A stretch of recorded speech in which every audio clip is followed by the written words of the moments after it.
damn shame that Woody Allen fucks his own daughter, and probably sexually assaulted his stepdaughter when she was just a child, because it makes it really difficult to look at his deeply personal films and not see his creepy fucking pederast handprints all over it. It makes it really hard to believe the guy isn't a gross kid fucker when he keeps making films about beautiful, barely legal women falling improbably in love with bitter old men who are near reclusive and very obvious proxies for Allen himself.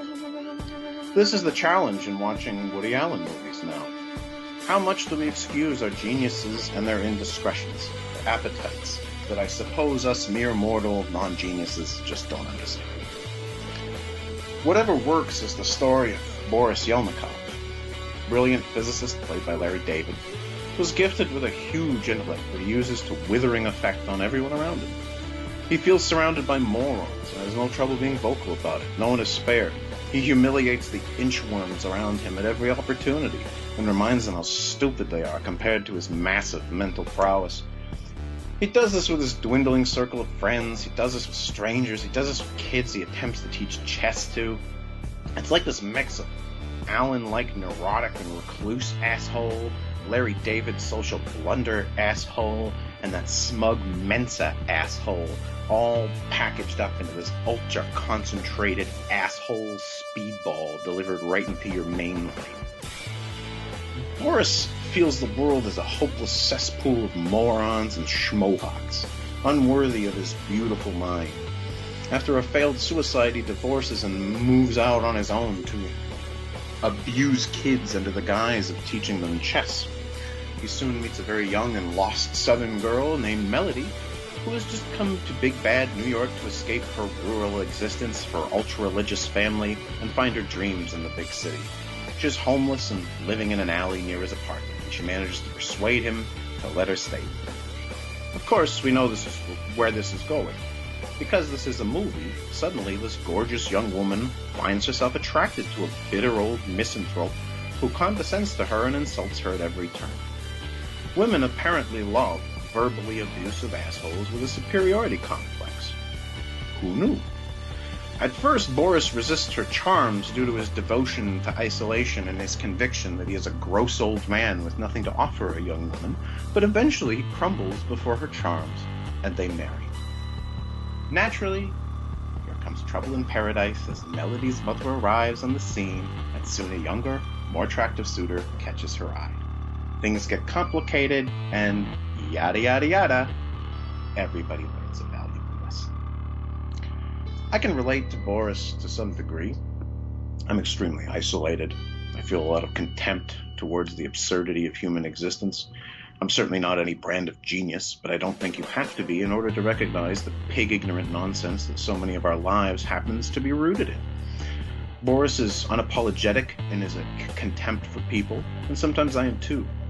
Unfortunately, Boris comes off as a cartoon of the misunderstood genius, just as Melody comes off as a cartoon of a warm, if not so educated, Southern girl, and her mother comes off as a cartoon of the uptight, arch-conservative Christian Southern woman. Or, like Boris's friends, are cartoons of academics, and so on and so on and so on. See, nobody really talks like this, nobody really acts like this, and everything is exaggerated for impact. It's a big weakness in the film to me, so I don't believe in these people. I believe in people like them, but not these ones in particular. Each character is a cipher, a mental shortcut to a stereotype. I'm sure this is by design, as at one point Melody says something about cliches being useful to porn. And I think that's exactly what Allen was shooting for here, making these overwrought characters to prove a point, to be proxies not just for himself, but for ideas and values he wants to comment on. I get it. I just think Allen sets up a bunch of pretty weak straw men to beat on, instead of going after more complex manifestations of his grievances. I like the asides that Boris has with the audience, where he breaks the fourth wall and engages us directly, even insisting to others that we are there watching, a notion that the other characters will just laugh off. Allen does this all the time in his films, but I find the idea of living life as if there is an unseen audience interesting. When I was a younger man, I lived my life as if I was a character in a novel. That sounds really stupid, but it's true. And I made choices which made for interesting narratives, interesting character arcs for myself. Those were interesting times, but one has to face the notion that a good narrative is not the same thing as a good life. Destructive choices almost always make for better choices and better stories. And at some point, though, you have to realize that the other people in your life aren't just characters in your book. They are other human beings living out their lives as well, and hurting them to make a good arc is fucked up and selfish. I have a feeling that Woody Allen struggles with this concept. Another point I relate to Boris on is the conflict between his need for isolation and his drive to engage the world regardless. Another point I relate to Boris on is the conflict between his need for isolation and his drive to engage the world regardless. He knows he's this negative force, this abusive dick who drags the light kicking and screaming out of the room and stamps it out with ferocity. He knows he should stay away from people, and yet he can't. It's a tough thing to reconcile. The knowledge that you are a toxic influence, and yet you need human contact. The purpose of the film seems to be to tell us that in a world full of unspeakable sadness, violence, absurdity, insanity, despair, disease, failure, and depravity, you need to cling to every bit of happiness you can get and not question the source of it too much. Don't sweat it if people understand. You're getting a nice slice of joy in a grim universe, and you should take it. Whatever works, right? Whatever keeps the fear and emptiness away. It's not really a theme you can argue with, until you remember that the guy telling you this is married to his daughter, and allegedly sexually assaulted his stepdaughter. It's in this attempt to draw some connection with these things like gay rights, polyamory, and other alternatives to the heteronormative culture virus, to his own personal circumstances as a creepy abuser that make me want to vomit a little bit while watching this movie. I understand, and he wrote it back in the 70s, but all that really tells me is that he was already rationalizing his unhealthy appetites back then. Now, somebody can tell me that it takes two to tango, and his relationship with Sun Yi is consensual, and she is technically his adopted daughter. Fair enough. But I'm adopted, and the thought of fucking my parents makes me want to rip my brain out, douse it in kerosene, and set it ablaze. Parent-child relationships are inherently built on a power imbalance. The parent has the power. We don't let doctors fuck patients, for example. We frown on people abusing power dynamics to fuck people. We call that rape. So why is this okay again? Oh, right, because the world is scary and you need to get all the happiness you can, even when that happiness is found in your daughter's vagina. Even when the happiness you are getting may come at the expense of someone's soul. For these reasons, I find this film utterly repellent. As a culture, we need to stop putting our geniuses on the kind of pedestals Boris puts himself on. We need to stop tolerating their abuse because they are special snowflakes and we can never understand what drives them. It's amazing that people heap praise upon a guy for developing this cinematic justification for his own depravity, and he attempts to draw equivalency between being gay or polyamorous and fucking your own daughter. It plays right into the arguments of religious idiots the world over. If we don't hold the line on the faggots and the pedos, the incest freaks are next. Way to go, Woody. Thanks for dialing back civil rights. So the bottom line is this. Fuck Woody Allen and fuck this movie. Get your happiness, but never ruin someone else's. I get it. You selfish fucking pervert. Man, Dave, I want to hear you review a Polanski film.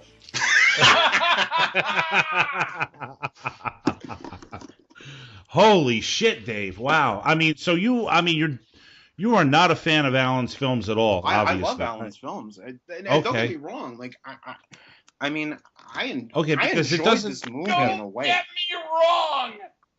What do you mean? Don't get me wrong. There's Woody Allen's art, and there's Woody Allen as a person. Okay, right. Okay, fine. But he obviously, look, I mean, the genius of him, I guess, is that every film is essentially a piece of him. You know, every character, whether it's him playing the main character or not, is essentially him. Whether it's Mia Farrow in The Purple Rose of Cairo or John Cusack in, what is that, the Bullets Over Broadway. or Larry David here and Whatever Works. These main characters are basically a piece of him, right? Yeah, of course. So you watch these movies and they're obviously very personal. This one is obviously personal. Dave, you have a big problem with it because it's about in a sense there's about sexual perversion. Well, I think what it is it's Woody Allen saying, "Hey, man, whatever gets you through the night, right?" Right. But there's a line, right? And I think maybe I don't know exactly where the line is. I'm not an expert in where that line is, but I think it starts somewhere before putting your dick in your daughter. I'm just saying, and Woody Allen's real genius is in the fact that he's able to do all the things he's done in his life, and there are no shortage of people who are willing to line up and celebrate this fucking toxic piece of shit human being. Right. Right. A la Michael Jackson. It's unbelievable to me. And again, hey man, whatever. I love Danny Hall. Fucking whatever. I don't get our society. I don't get, and I'm bothered by the fact that even back then he was scheming like, how do I convince people that this is okay? How do I convince people that me fucking rocket launching past the line of appropriate and dignified human behavior in a way that is just shockingly gross is okay, right? Like, because that kind of seems to be the intent here. And I'm annoyed. Actually, I'm more than annoyed. I'm disgusted that he tries to connect like, well, hey, you know what? This guy's gay. Whatever works. Hey, you know what? She's into two dudes. Whatever works. Hey, you know what? Fucking dogs. Whatever works. Hey, fucking kids, whatever works. Like, I'm annoyed that's not the same. These aren't the same thing. And in the movie, like, they literally talk about, oh yeah, fucking dogs, sure, why not? Fuck a dog, like it's totally fine. You can fuck a dog, why not? Whatever works. and he just seems to not understand that there's like whatever works in terms of, hey, consensual, somewhat healthy human relationships and coercive rape, and I don't think he gets the or coercive domination, manipulation, and using your power over another human being to make them do things to your dick.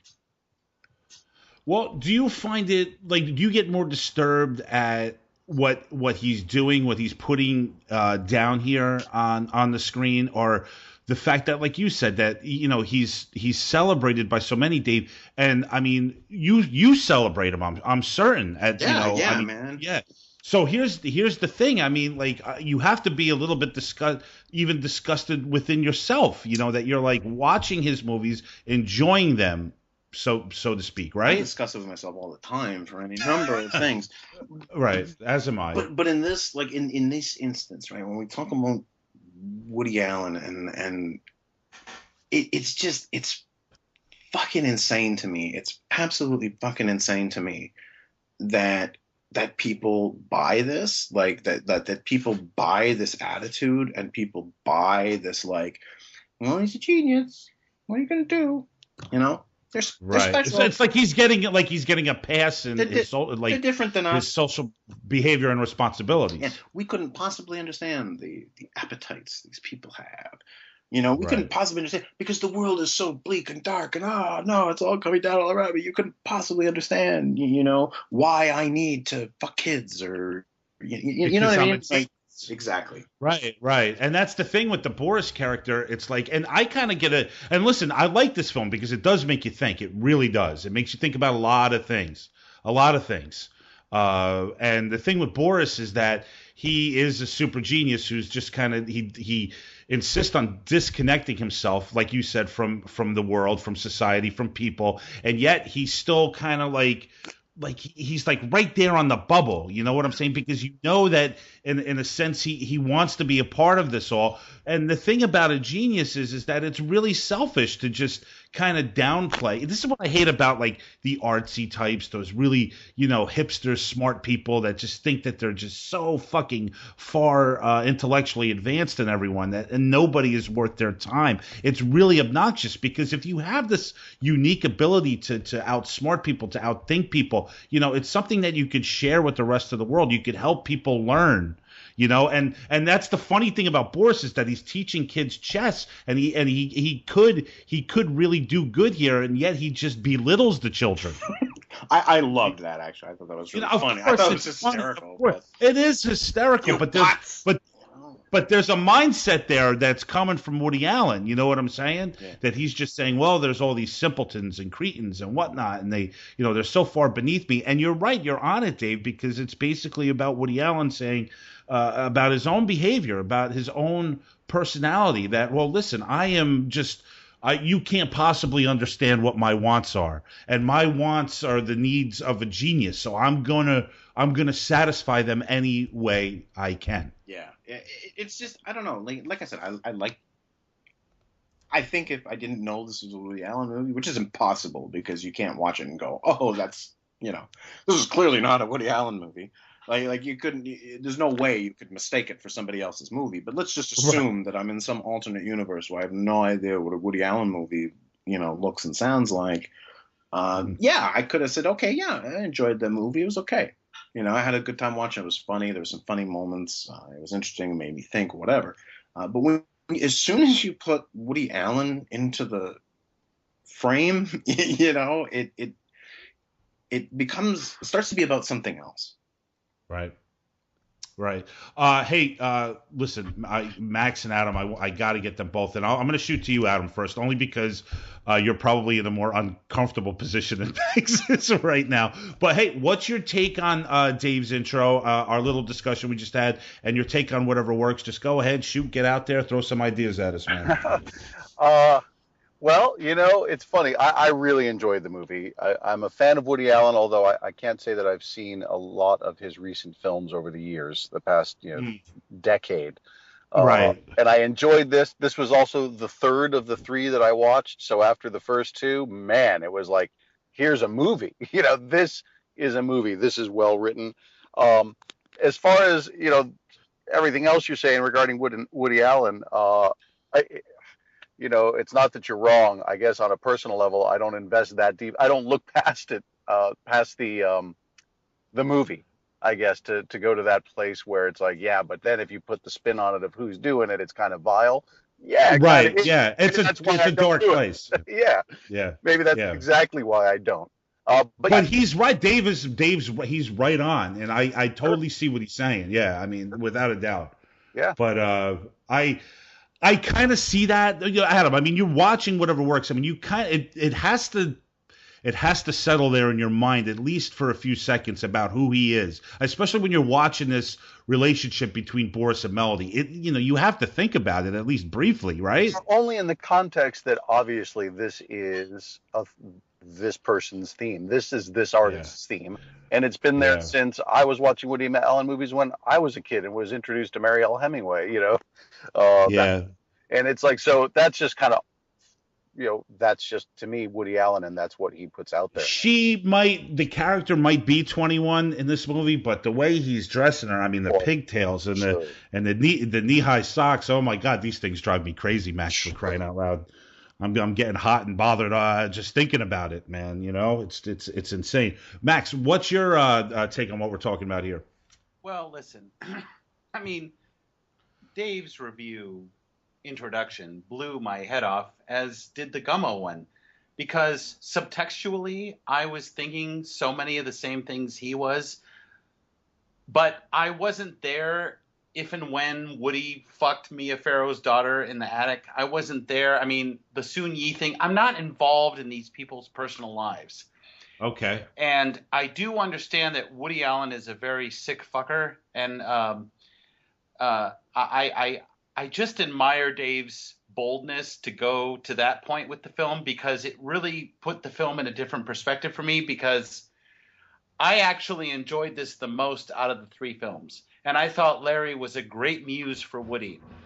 So, yeah, I agree with Adam in the fact that, yeah, I guess I shouldn't be watching this film not thinking about did Woody finger bang Mia Farrow's daughter in an attic, but I also do see the perversion. I also do see the fact that these themes are pretty reoccurring in the film. But if I had to tuck things away, which I hesitate to do now, especially after all the stuff Dave said, if I was just to look at it as a film, I thought it was really rich, and I thought that the dialogue was hilarious. I loved every time Boris opened his mouth. Like, it's so funny. Again, the delivery, it was sectional. Like, people aren't overlapping. Boris just launches into this stuff, and for some reason, again, I don't mean to say that Larry David is a bad actor, but he really does feel like he's just reciting this dialogue, but somehow, some way in that X Factor Larry David way, he gets away with just spouting off the dialogue and making it interesting. And right. all the stuff that Boris was saying, I loved, and I thought was really, really funny. And, you know, I love the choices that everyone was making. And listen, the Ed Begley stuff came on really strong and really fast. But I think that's Woody attempting brevity in kind of wrapping that up. But left field, right? I mean, just out of nowhere. Yeah. Well, it's written very much as a stage play, really. It feels like a play to me. I mean, and not only, but here's the thing: that fourth wall break. That screenplay was initially written in the 70s, like Dave said, and the initial focus was a Southern family relocates themselves to New York, and they all become different people. You know, that was his initial vision of what Whatever Works was supposed to be. Now, somehow, over the last couple decades, it changes just a tad. You know, at least the main theme changes. I mean, that idea is still there because all that happens, but the focus is more on a relationship between a young lady and a much older man. So you have that. Max, what's really you talked about this a couple times over the past couple weeks here with Larry David about his acting. Now, we all know that he's no great thespian by any means. You know, what he does on Curb Your Enthusiasm works well because he's basically just being the kind of person he would love to be out in the real world. But what Woody Allen does here with him and what's her name, Evan Rachel Wood, is that I don't know if you guys could. I know Dave is just going to get annoyed that I'm saying this, but during this relationship, you kind of see it.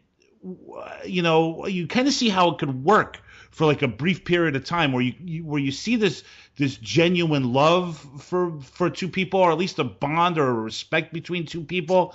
And then toward the end, Woody Allen does a really great job at just capturing the disconnect between the two. And I think that this is fabulous writing and excellent directing for such a little film of his, you know? There's no question. There's no question about any of that. And I think that's what's really fucking interesting in a way about the movie is that, you know, the relationship between these two characters, I mean, I guess that I kind of portrayed it as unlikely, but it's not really as unlikely as one would think. I mean, the idea of this sort of older mentor, grooming the young woman, this is not new. This is not a fresh concept. Women like that. Oh yeah, man. And well, hold on. You know plenty, Max. You know plenty of women that are looking for an older mentor, so to say. Oh yeah. Wow. Yeah, like there's no. It's rampant. See, like a mentor or someone that's financially stable. There's a difference. Well, Boris had taken a financial hit living in that place that he was, but the fact that she came at him guns a-blazing first and foremost about money. And he's like, I'm not giving you fucking money. But there was instantly an ignition. Once again, a combustible flame in the Larry David scheme where, and it's cinematic and it's fairy tale like and it grabbed Boris. But the point is like this young, beautiful woman, which, we're supposed to buy this. It's a fucking fantasy, man. And yes, Dave is so right, though. We are in Woody Allen's fantasy head. Right. We're having a fantasy about a young, beautiful have you ever seen a homeless woman that attractive?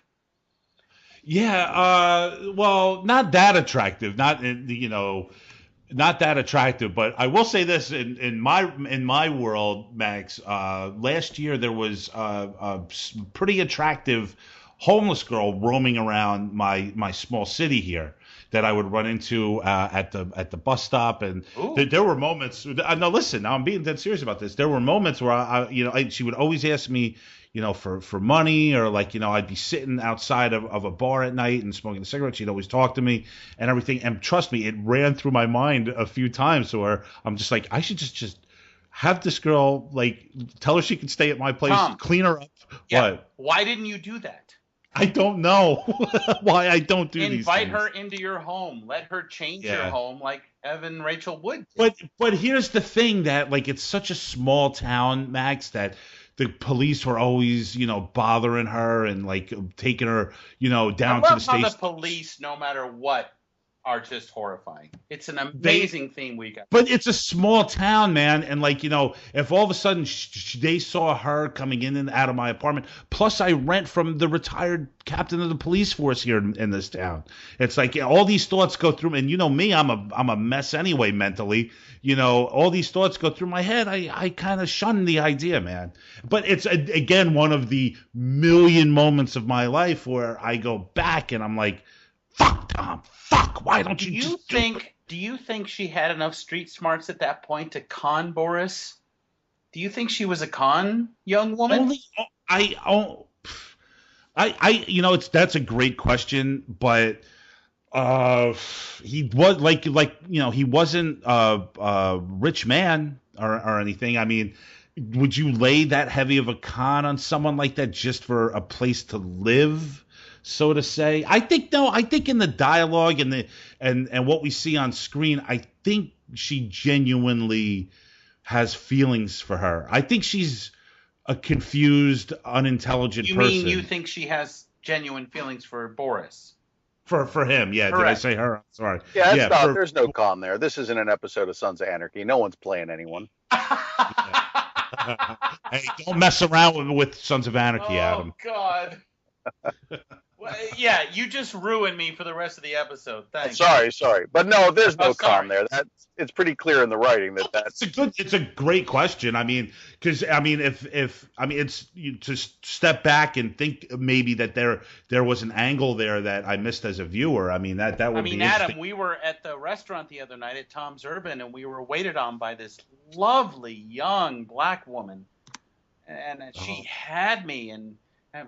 But do you think she was playing it up, or do you think she was genuinely into our vibe? I mean, don't you think they all play it up, no matter what, the situation? I think you can distinguish. I think I can distinguish. Maybe I'm wrong, between a waitress or someone who is definitely looking to increase the tip and who's just a really good sport, and someone who doesn't. It's kind of like a new dynamic, and they're really kind of into the vibe. And yeah, I think that, she definitely dug you, man. She let you give her basically a neck rub in the middle of the restaurant, so, Oh!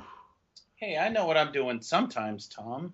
Well, with the ladies, you do. And you know something? You want to help me out. You should spend a half an hour a week talking to me on the phone about my life with women, because, boy, I don't know what I used to be great. I'm 40. I'm no confidence anymore. Listen, Tom, Max is smooth to the ladies. I'm rolling quick down a hill. What were you saying there? I was saying I said, Tom, that Max is smooth with the ladies. That would be a valuable half-hour weekly phone call. I think I know. I've thought about it. Trust me. As is Adam with the ladies. He's very smooth. Well, and, Tom, I mean, I think you need to get into eating pussy more. Maybe you're right. I certainly think that would help because they really enjoy that. It's always been a problem with me. You know, I've never been a fan of it. Tom, Yeah. how can you not go south and open those legs and look down at that pink glory and deny it? Why would you deny yourself? I mean, you're not even Italian. I heard Italians don't like eating pussy, and then they liked eating pussy.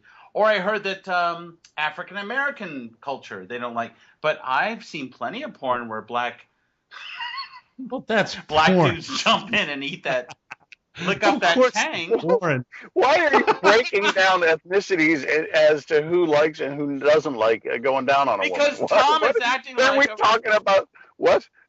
Tom is acting like. He's acting like a guy. Well, he is a guy that doesn't like eating pussy. Dave, where are you? Yeah. Dave, your face is covered in blood. It's not even you, but I assume that this is what you look like.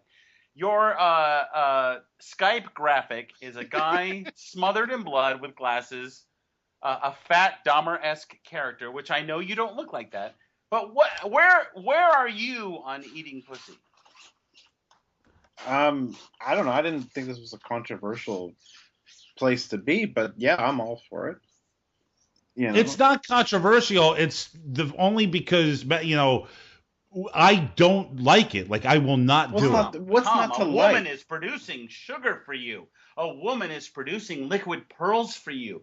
A woman is opening up. It's the honey pot. And you must slurp from the honey pot. Why?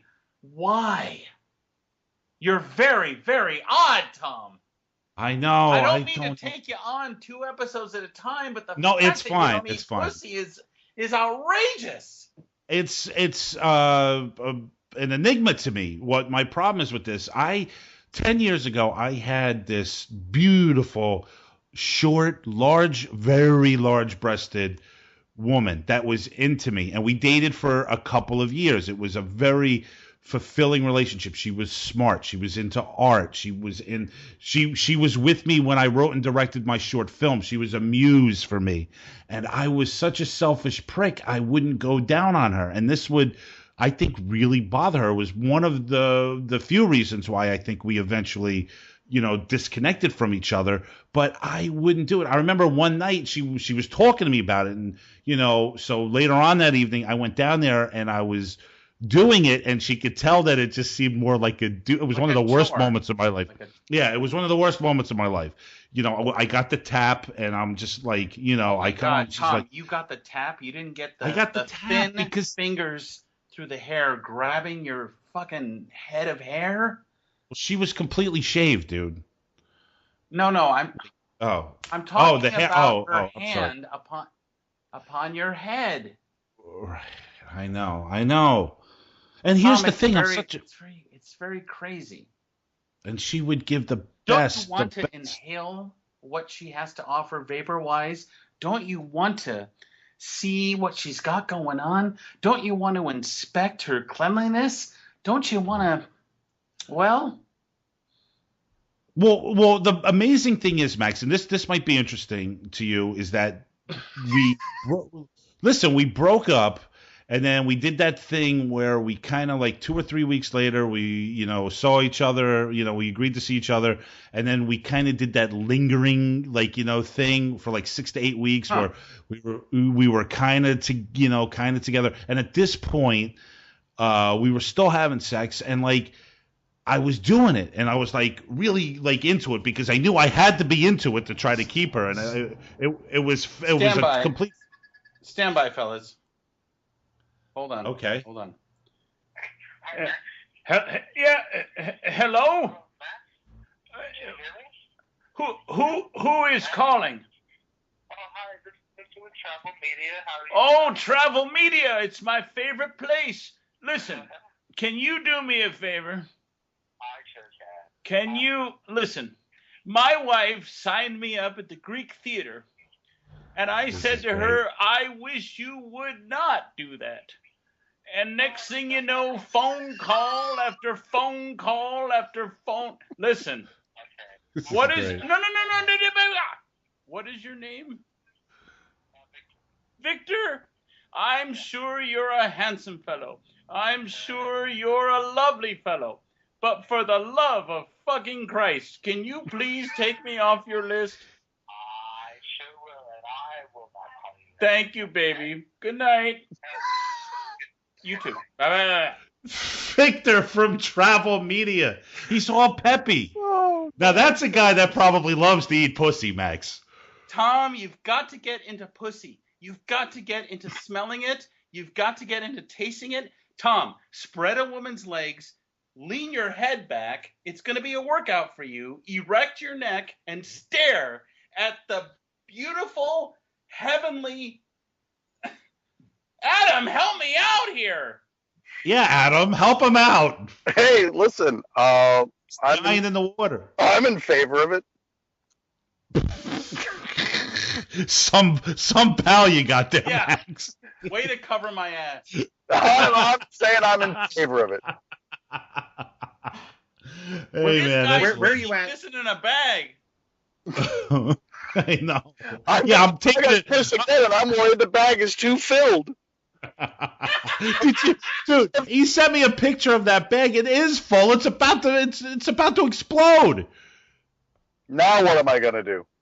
I don't know. We got to get you out of there as soon as possible. Oh my God, that dude has to get out of his car, Tom. Just wrap it up, Larry David. I am gonna wrap it up. Tom, I just need to know something. Yeah. Where are you at on eating ass?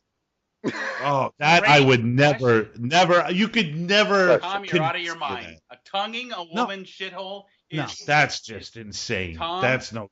Tasting I've the never- sweet salt of a... I never even fucked a girl in her ass, Max. You've never You're done the outrageous. dirt pipe? You're outrageous. No. Tom, you're really... Tom, you need therapy. So you've never gone and set the GPS destination dirt pipe? This is where we're going. No, man. No, I've never gone that route. It's never even occurred to me to do it. Tom, either. a woman's poop hole is like... And I've never been with a woman that said, "Can you please just fuck me in the ass right now?" I've never even had that hasn't even happened. Tom, you take your index finger on your right hand and you tickle the sphincter, and she will be wild. She will soil up for you, man. What did the lesbians say? 2 in the pink and 1 in the stink? T.O.D. I had a conversation with Michael Bean about that once, but that's another story. About eating ass? About 2 in the pink, 1 in the stink. You have to tell that story, Dave. That's about it, really. We had a conversation. I bet Michael Berryman... That's still a great story. I still can't believe I had him on tape saying 2 in the pink and 1 in the stink. So, I bet great. our friend Michael Berryman, with a Sapporo in his hand, has had his tongue so far... Could you imagine that? So far up the dirt holes of sweet, wonderful women who just want their rectums tickled. Tom, you're weird. I will never understand you. Why? Because... Oh, please, Max. Tom, how about this? Let's take it down. All right. Think about Joe and his leg thing. Now let's get down to the feet. And I think the counselor can back us up on the feet thing. If a woman walks around all day in her socks, now, next thing you know, it's 6 p.m. and she has her feet in your lap. You pull off her socks and you take one foot, her left foot, let's say, and you hold it up to your nose. You take in a little scent of the day of walking she has done. You don't like that? You don't want to. No. And you're not thinking. You're not thinking, Tom. Well, I kind of have. What? Let me finish. You're not thinking behind the scent of her foot. Oh my God, there is a going on in her pussy. There might be a little bit of a pocket opening. Like her labia is swelling, Tom. Do you know that a labia swells when it's aroused? I am. Did you know that? I am. No. I guess. I don't know. What the fuck? Can somebody help me? Where's Joe? I'm in favor of it. Oh my God. Tom, you know what I didn't do? I didn't start screaming at you. No, I feel not this for time. you, brother. Well, you feel sorry for me. No, the fact that you are unaware of a labia swelling helped you with me. I was like, oh, poor Tom. He's like a little kid. I am. He's like a little kid in dirty overalls. Listen, one day we have to talk about just what my whole dysfunction is. Like, I mean, I love sex, and I think I perform it well, and I'm into it. Like every girl that I've been with, they seem satisfied. You know, I really love it. I get into it, but I was a late bloomer. You know, I have a lot of mom issues. You know we've just. Tom, give us one mom issue before we go. What's one Patty thing that fucked you up? She don't listen. I've said this before. It was the fact that I would have to hear her having sex with men in the other room. Yeah. It just totally I ruined had that, Tom. I walked in on gentlemen callers entering My brother recently reminded me that I went in one time. This is when I was about 14 or 15 when I'd had enough of it. You know, at that point, you don't need to hear that shit because you're starting to get a little confused anyway, about well, not confused, but you're starting to get a little, you're starting to become sexualized, at 14, 15. And my brother said, I don't even remember doing this. Like, it's so fucked up because I must have blacked it out of my mind that my mom came back from the bar. She was banging some dude in her bedroom, right next door to our bedroom. Fucking wall, boom, boom, boom. Her screaming. I remember it all. My brother said I had enough. I'd had enough. I got out of my bed, went into the bedroom, kicked open the door, and told her to fucking knock it off. He said I screamed at the top of my lungs. Tom, I did the same fucking thing with my mom. But listen, man, you got to think clear history. You have to delete that series of files from your brain. You have to say to yourself, you know what? I forgive my mother. She was selfish at the time. She didn't realize that I was in the other room. And you just have to let that shit go. She did realize I was in the other room. She have to let that fuck that I was in the other room. Let Patty have her fun. She needed to get porked hard that night. And you need to let that go. And you need to forgive her. You. And you need to cleanse your palate. Cleanse your palate and not sweat that shit. Mom needed something at the time. You said in the last show that, well, you didn't say it on the show, but you said, Dad's dead to me. Okay, well, maybe Patty had a lot of shit going on with your dad and her, and, she's trying to let... Tom, was she a bad mom? Did she not love you? I don't think that she didn't love me. I just think that she was unconcerned about being a mother. She wasn't... Hey, man, I can identify with that. 100%. You're talking to a latchkey kid. You're talking to a guy who lived on frozen dinners because mom was out. But you know hear frozen. You're lucky to even have that. Sometimes we didn't even have the electricity on. Sometimes. Oh well. Hey Tom, you know what? That's the past, man. The past don't exist anymore. I hear you, the and past I don't exist anymore. And to be honest with you, the only time Patty made in the past don't exist anymore. Here's Patty today, and you know what she did? She posted on Facebook about her boys' podcast. She said, hey, listen to my son on the cutting room. You know what I mean? These are the things you got to – this is all that matters now, Tom. That past shit, you got to cut that cord. I got to cut it. I know, but it's just – God, Max, it's Tom, impossible. It's impossible. This is why I need help. I need to talk to someone. I need to talk to a professional. I know. And I think this is the one thing that is holding me back in everything in my life. I think you're onto something here that I can't fucking forgive that. I don't know what it is. But Tom, you know that forgiveness is not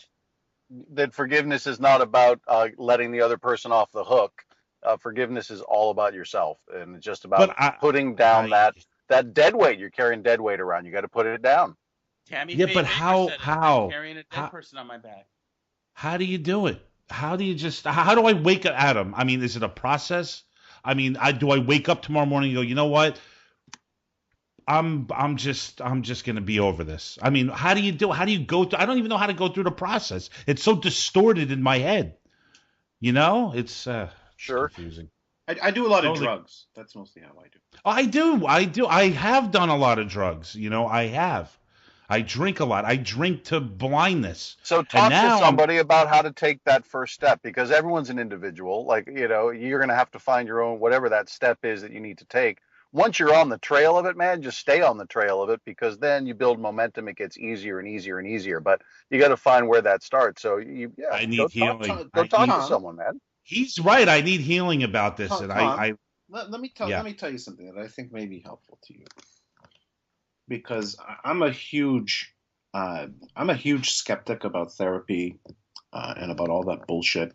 I don't trust it. I didn't like it. I still really kind of don't.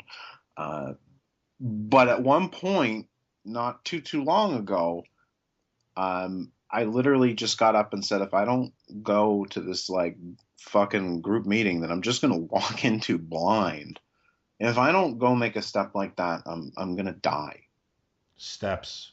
But I seriously was like, I am going to die if I don't do this. If I don't make some kind of attempt, because maybe I'm going to find out that it's exactly like I thought and it's all bullshit.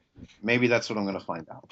But I'm like, if I don't do something, if I don't attempt to do something to improve myself as a human being, to not be sort of where I'm at, I'm gonna die, and that's what it really came down. Like I mean, I would have, you know, I have moments where like if I just go and sit by myself, you know, and I had a night that my wife and I were on vacation, you know, we were at a cottage, and I spent the night in one of the bunk houses because we were upset with each other or whatever, and the next day she said she was afraid to come into the bunkhouse because she thought she'd find me dead.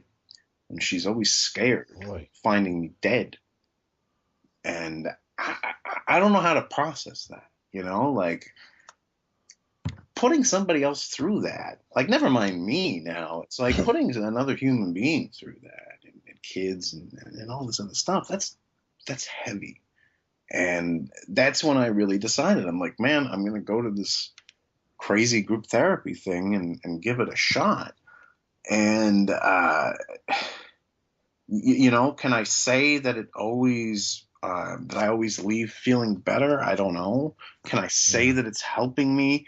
I don't know. A lot of times it really drives me crazy, and the therapy talk like really like drives me nuts sometimes still.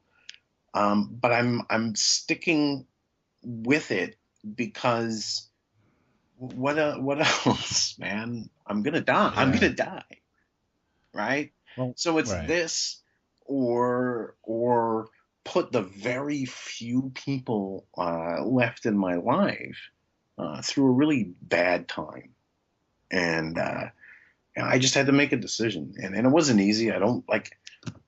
I feel stupid every time I go. I'm like, fuck, I can't believe I'm going to this fucking stupid therapy thing. And I sit there, and sometimes people say shit and they drive me crazy. I'm just like, God, you fucking attention whores. You sit here and you know, fuck, it drives me crazy. And I know that's horrible to say. I know that's a horrible thing to say about these other people in therapy. But sometimes it's just like, I don't know if anybody else has done group therapy or anything like that. But when you get those people who just like want to monopolize the whole fucking thing, and you're just like, shut the fuck up, for Christ's sake, you know, like, let somebody else fucking talk for once, for Christ's sake. And there's a real like, there's a whole, no, seriously, there's a real like therapy. I don't know, these people who like therapy as lifestyle people that I have a hard time with. But fuck them, just fucking ignore those people, you know, and focus on the people that aren't like that, and and that you can. It sounds like everyday life. Yeah, well, it is, except you're trapped in a room with a bunch of people, and you start to realize, like what I started to realize, one of the things that really blew my mind was how relatively not fucked up I am. You know, like, that was big, man. That was big. When you hear these people talk. I could see how that could be like personally enlightening. Well, it's like, man, I'm functional. You know, I can go to work most days. You know, like I I'm not having like the cops coming out to my house and dragging me off to the psych ward, knock on wood. Right. You know what I mean? Like I'm not at that point. And Jeez, Dave, psych ward. I just have issues with eating pussy here. no, but I'm just saying. I'm just saying. Because I'm not a therapy guy. I'm not a Yahoo, let's get on board for the big win with therapy, like I fucking avoided it for most of my goddamn life. Well, I think the one great thing about the Cutting Room Movie Podcast is that it seems like one big group therapy session. With that being said, guys, thanks a lot for everything. You guys did a great job the past couple of weeks. We're done with Larry David, Woody Allen, all that. It's been a blast. The Cutting Room Movie Podcast is brought to you by Christiana Productions and New Media Limited. The show is edited and co-produced by Joseph Schreck and produced by Thomas Detloff and Joe Christiana. You could like us on Facebook at the Cutting Room Movie Podcast and follow me on Twitter, Thomas Detloff, at TCRM Podcast. You could also check out Joe's film work at ChristianaProductions.com. You check out Max Cook's new blog, MaxCookUncorked.com. Check that out. He just started it. He's rolling with it. He loves it. We love it. Max and Adam's Bowler Hat Productions and the Mimosa Podcast Show. Check that out. MaxCookandTheCounselor.com. Dave Pace is now a contributing writer at Rue Morgue Magazine. You could look for his work over there. And you can also check out his blog on horror media politics, La Politique Psychotronique at psychotronique.anidealforliving.com. Music from The Cutting Room is done by the Zillatones. Check them out at www.thezillatones.com or search for the Zillatones at ReverbNation.com. We will be back next week with our first episode of our 2-week Halloween Spectacular. This is a big time of year for Mr. Max Cook, and he's going to be designing 2 Halloween programs. And we're going to kick it off with a new DVD release review of the 2014 film Serial Killer Culture. Yeah. I think you're going to get... I think, Dave, you're doing that, right? I think so, right, Max? You got Dave on that? And then, I'm on it. And then Joe and I are going to be doing a couple classics. It's going to be a good time. It's Halloween. Hopefully I'll get a couple of good guests. Until then, we are over, and we are pro wrestling free tonight. Ciao. Full speedball delivered right into your main line. Boris feels the world is a hopeless cesspool of morons and schmohawks, unworthy of his beautiful mind. After a failed suicide, he divorces and moves out on his own to abuse kids under the guise of teaching them chess. He soon meets a very young and lost southern girl named Melody, who has just come to big bad New York to escape her rural existence, her ultra-religious family, and find her dreams in the big city. She's homeless and living in an alley near his apartment. She manages to persuade him to let her stay. Of course, we know this is where this is going. Because this is a movie, suddenly this gorgeous young woman finds herself attracted to a bitter old misanthrope who condescends to her and insults her at every turn. Women apparently love verbally abusive assholes with a superiority complex. Who knew? At first, Boris resists her charms due to his devotion to isolation and his conviction that he is a gross old man with nothing to offer a young woman, but eventually he crumbles before her charms, and they marry. Naturally, here comes trouble in paradise as Melody's mother arrives on the scene, and soon a younger, more attractive suitor catches her eye. Things get complicated, and yada yada yada, everybody learns a valuable lesson. I can relate to Boris to some degree. I'm extremely isolated. I feel a lot of contempt, fear, and depravity. You need to cling to every bit of happiness you can get, and not question the source of it too much. Don't sweat it if people understand. You're getting a nice slice of joy in a grim universe, and you should take it. Whatever works, right? Whatever keeps the fear and emptiness away. It's not really a theme you can argue with, until you remember that the guy telling you this is married to his daughter, and allegedly sexually assaulted his stepdaughter. It's in this attempt to draw some connection with these things like gay rights, polyamory, and other alternatives to the heteronormative culture virus to his own personal circumstances as a creepy abuser that make me want to vomit a little bit while watching this movie. I understand, and he wrote it back in the 70s, but all that really tells me is that he was already rationalizing his unhealthy appetites back then. Now, somebody can tell me that it takes two to tango, and his relationship with Sun Yi is consensual, and she is technically his adopted daughter. Fair enough. But I'm adopted, and the thought of fucking my parents makes me want to rip my brain out, douse it in kerosene, and set it ablaze. Parent-child relationships are inherently built on a power imbalance. The parent has the power. We don't let doctors fuck patients, for example. We frown on people abusing power dynamics to fuck people. We call that rape. So why is this okay again?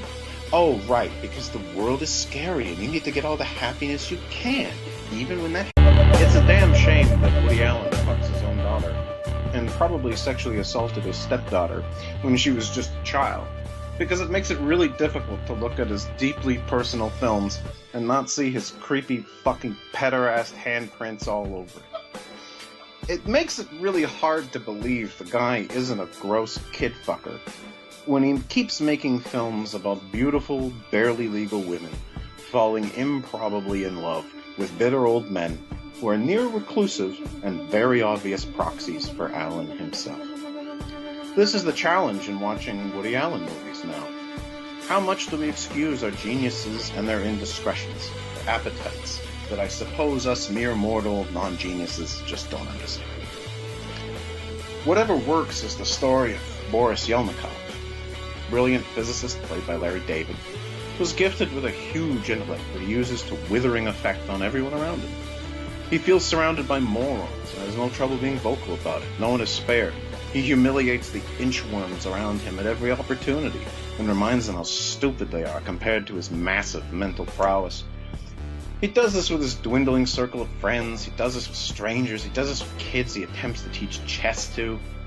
It's like this mix of Allen-like neurotic and recluse asshole, Larry David social blunder asshole, and that smug Mensa asshole, all packaged up into this ultra-concentrated asshole towards the absurdity of human existence.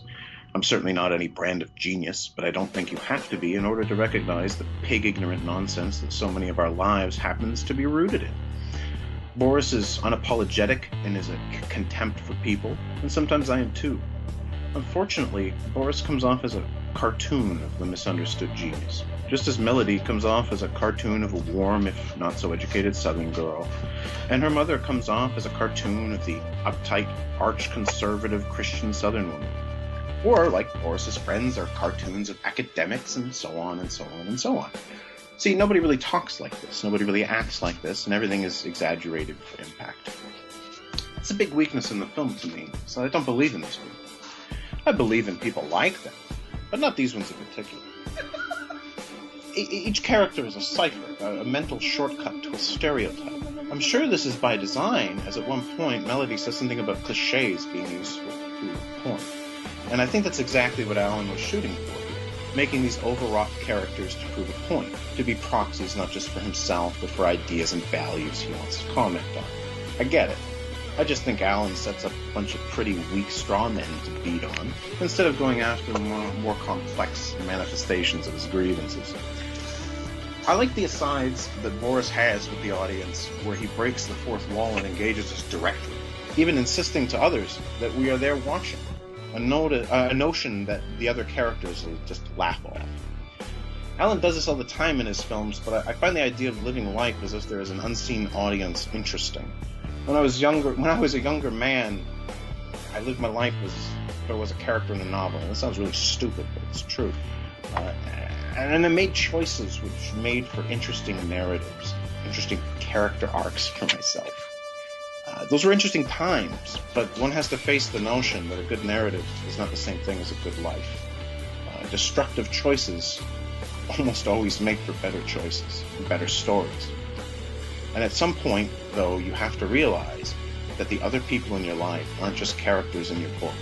They are other human beings living out their lives as well, and hurting them to make a good arc. is fucked up and selfish. I have a feeling that Woody Allen struggles with this concept.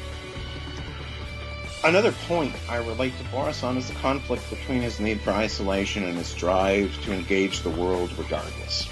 Another point I relate to Boris on is the conflict between his need for isolation and his drive to engage the world regardless. He knows he's this negative force, this abusive dick who drags the light kicking and screaming out of the room and stamps it out with ferocity. He knows he should stay away from people, and yet he can't. It's a tough thing to reconcile. The knowledge that you are a toxic influence, and yet you need human contact. The purpose of the film seems to be to tell us that in a world full of unspeakable sadness, violence, absurdity, insanity, despair, disease, failure,